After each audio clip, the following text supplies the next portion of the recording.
Bertemu lagi dengan saya, Ibu Nur Medawati. Pada pertemuan hari ini, kita akan belajar puisi lama dan puisi baru.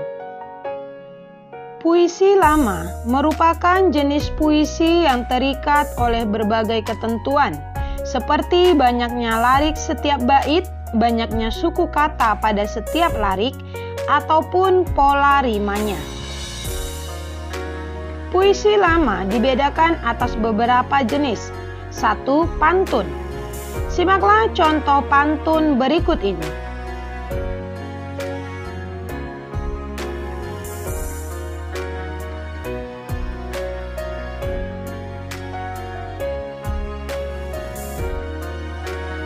Berdasarkan contoh tersebut, ciri-ciri pantun adalah terdiri atas 4 baris.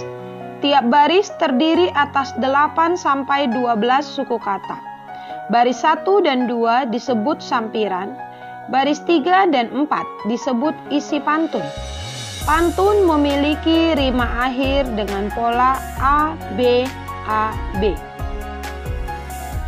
Pantun memiliki beberapa variasi bentuk, yaitu 1. Pantun berkait atau seloka. Merupakan pantun yang terdiri atas beberapa bait dan bait yang satu dengan bait yang lainnya sambung menyambung.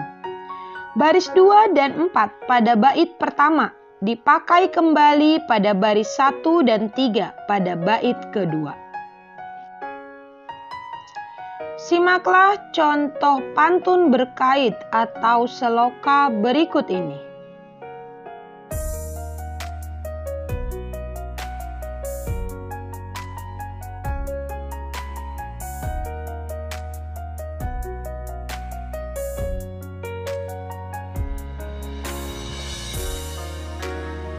Variasi pantun yang kedua adalah talibun.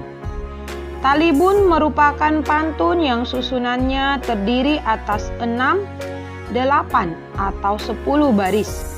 Jika talibun itu 6 baris, 3 baris pertama merupakan sampiran dan 3 baris berikutnya merupakan isi. Simaklah contoh talibun berikut ini.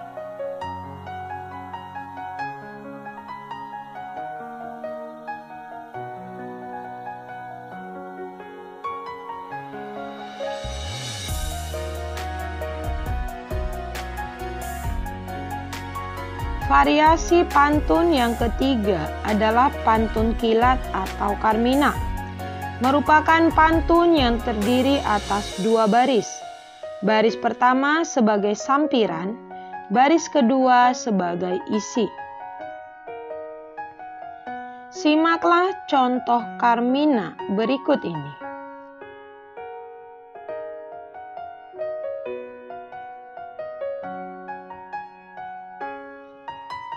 Jenis puisi lama yang kedua adalah syair. Syair merupakan bentuk puisi lama yang merupakan pengaruh kebudayaan Arab.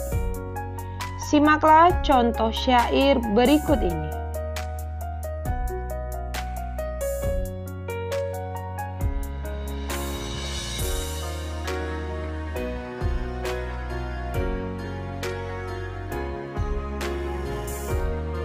Berdasarkan contoh tersebut, ciri-ciri syair adalah terdiri atas 4 baris, tiap baris terdiri atas 8 sampai 10 suku kata, tidak memiliki sampiran, semuanya merupakan isi, berima akhir A, A, A, A. Jenis puisi lama yang ketiga adalah gurindam. Simaklah contoh gurindam berikut ini.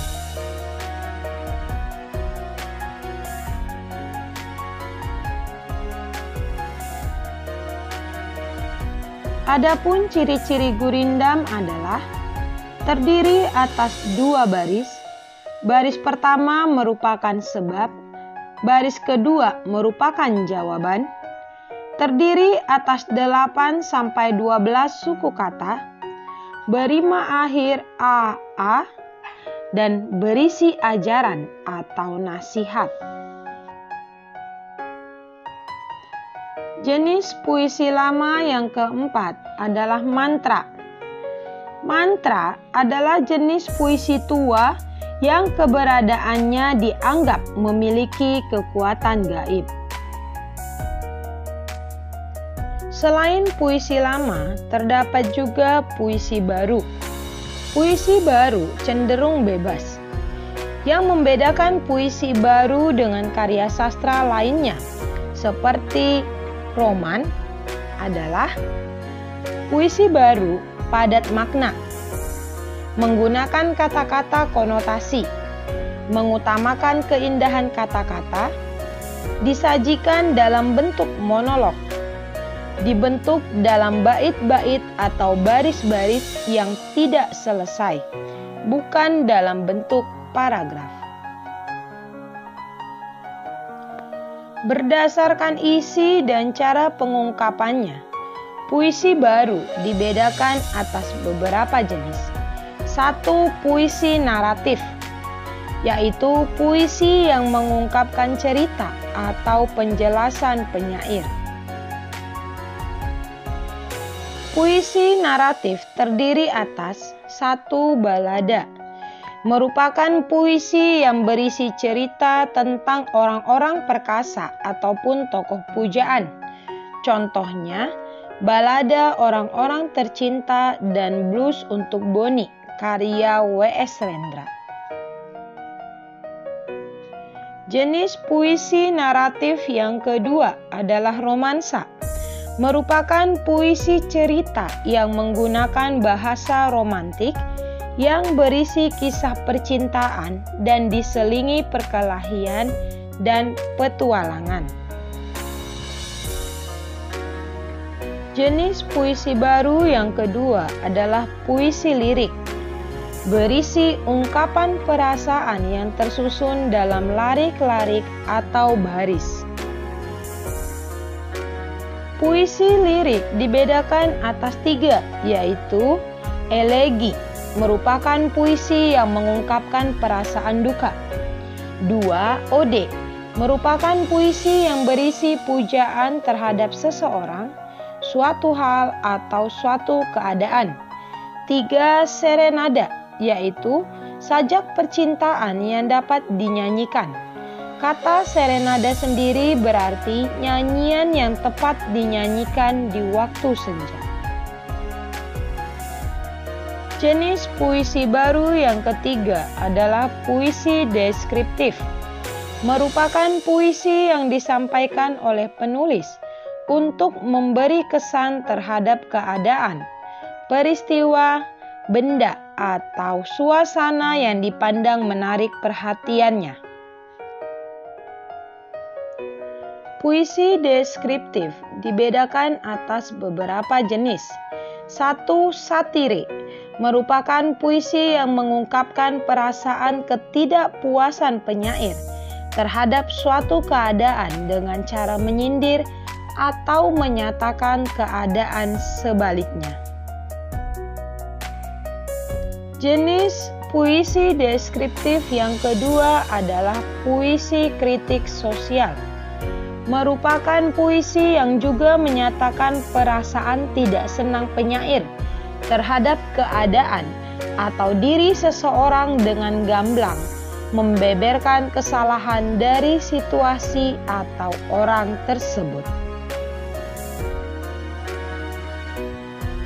Demikianlah pembelajaran kita pada hari ini mengenai puisi lama dan puisi baru.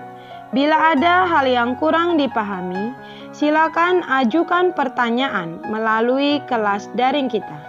Jaga kesehatan dan tetap semangat belajar bahasa Indonesia.